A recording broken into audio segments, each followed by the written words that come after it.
اعوذ باللہ من الشیطان الرجیم بسم اللہ الرحمن الرحیم الحمد للہ رب العالمین والصلاة والسلام علی خیر خلقہ محمد وآلہ الطیبین الطاہرین المعصومین ولعنۃ اللہ علی اعدائہم اجمعین من الآن الی قیام یوم الدین۔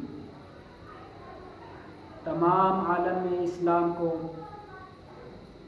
حضرت امام زمانہ عجل اللہ تعالی فرجہ الشریف کی آمد پر ہدیہ تبریک پیش کرتا ہوں۔ آپ علیہ الصلوۃ والسلام کی ولادت باسعادت 15 شعبان المرجب سن 255 ہجری یوم جمعۃ المبارک بوقت صبح صادق بمقام عراق سامرہ میں ہوئی۔ آپ علیہ الصلوۃ والسلام کے والد ماجد حضرت امام حسن عسکری علیہ السلام اور والدہ ماجدہ حضرت نرجس خاتون تھی۔ آپ علیہ الصلوۃ والسلام اپنے آباء و اجداد کی طرح امام منصوص، امام معصوم، عالم زمانہ اور افضل کائنات ہیں۔ آپ بچپن ہی سے علم و حکمت سے بھرپور تھے۔ آپ علیہ الصلوۃ والسلام وطن مادر میں اسی طرح امام قرار پائے جس طرح حضرت عیسیٰ علیہ السلام نبی قرار پائے۔ آپ علیہ الصلوۃ والسلام کے متعلق رسول خدا صلی اللہ علیہ وآلہ وسلم نے بے شمار پیش گوئیاں فرمائی۔ آپ صلی اللہ علیہ وآلہ وسلم نے فرمایا، امام مہدی کا ظہور آخر زمانے میں ہوگا اور حضرت عیسیٰ علیہ السلام ان کے پیچھے نماز پڑھیں گے۔ اور آپ صلی اللہ علیہ وآلہ وسلم نے یہ بھی ارشاد فرمایا کہ میرا بیٹا مہدی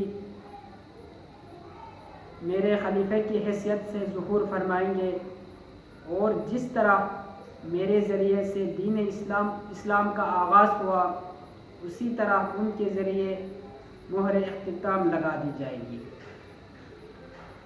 آپ علیہ الصلوۃ والسلام کے مشہور چند القابات بقیت اللہ علیہ السلام، حجت اللہ علیہ السلام، قائم آل محمد علیہ السلام، مہدی علیہ السلام، منتظر علیہ السلام، صاحب الامر علیہ السلام، صاحب الآخر الزمان علیہ السلام، صاحب العصر علیہ السلام۔ آپ علیہ الصلوۃ والسلام کی کنیت ابو القاسم علیہ السلام۔ آخر میں دعا کرتے ہیں کہ پاک پروردگارہ امام زمانہ عجل اللہ تعالی فرجہ الشریف کی صدقے میں تمام عالم انسانیت، تمام عالم اسلام، بالخصوص تمام مومنین مومنات دنیا کے جس گوشے میں ہم خدایا سب کی جان مال عزت آبرو کی حفاظت فرمائے۔ بالخصوص یہ وائرس پھیلا ہوا ہے، اس سے تمام انسانیت کی، تمام مسلمانوں کی جان مال کی حفاظت فرمائے۔ والسلام علیکم ورحمۃ اللہ وبرکاتہ۔